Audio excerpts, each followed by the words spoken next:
నమస్కారం. ఇది ఒక ప్రభుత్వం యొక్క మొదటి సంవత్సర పాలనలో జరిగిన వైఫల్యాలు. శాంతి భద్రతల దగ్గర నుంచి రాజకీయ కక్ష సాధింపులు, ఆర్థిక నిర్వహణ, అవినీతి పాలన మొదలైన మొదటి ఏడాదిలోనే రాష్ట్రంలో ఈ హత్యలు, అత్యాచారాలు, దాడులు ఇవి పెరిగాయని నాంద్యాల జిల్లాలో సుబ్బారాయుడు హత్యకు, తిరుపతిలో జరిగిన జలకిషోరి, ఆమె మనవరాలు నియతి హత్యలు, వీటితో పాటు ముఖ్యంగా దళితుల మీద దాడులు, వివక్ష పెరిగాయని, సత్తెనపల్లిలో ఒక దళిత మహిళ పట్ల టీడీపీ నేత అనుచితంగా ప్రవర్తించిన ఘటన, ఇంకా మహిళలు, చిన్నపిల్లల భద్రత గురించి కూడా ఆందోళన ఉంది.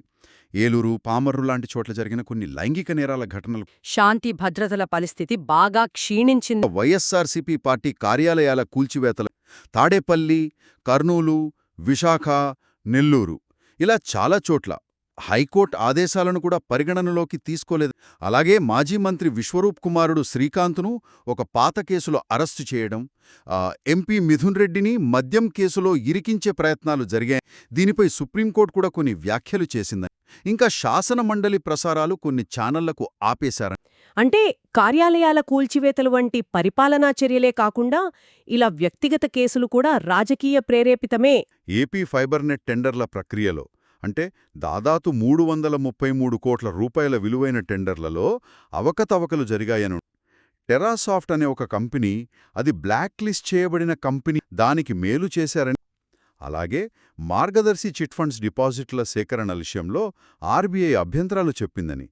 రామోజీరావు గారు మరణించిన తర్వాత కూడా ఆ క్రిమినల్ ప్రొసీడింగ్స్ కొనసాగించాలని ఆర్బీఐ కోరినట్లు. అంటే 2014-19 మధ్య అమ్మకాలతో పోలిస్తే 2019-24 మధ్య అమ్మకాలు తగ్గాయని కొన్ని లెక్కలిస్తూ ఇప్పుడు ప్రస్తుత ప్రభుత్వం నాసిరకం మద్యాన్ని ప్రోత్సహిస్తోందని. ఇంకా కృష్ణానది వరద సహాయక చర్యల ఖర్చుల్లో కూడా అవకతవకలు జరిగాయని. ఒక పులిహోర ప్యాకెట్ ధరను 376 రూపాయలుగా చూపారు. అమరావతి నిర్మాణాల విషయంలో కూడా చదరపు అడుగుకు 8,900 రూపాయలు. ఇది చాలా అధిక వ్యయమని.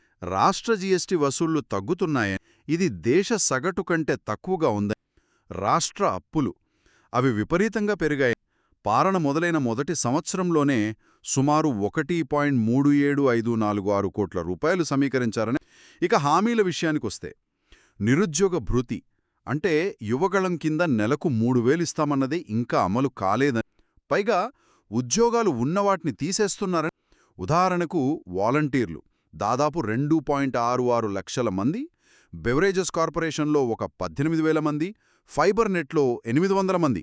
అంటే హామీలు నెరవేర్చకపోగా ఉన్న ఉద్యోగాలు పోతున్నాయి. ఇంకా పోలవరం ప్రాజెక్టుకు కేటాయించిన నిధులు సుమారు 2,504 కోట్ల రూపాయలు దారి మళ్లించారు. పీపీఏ అంటే పోలవరం ప్రాజెక్ట్ అథారిటీయే అభ్యంతరాలు చెప్పింది.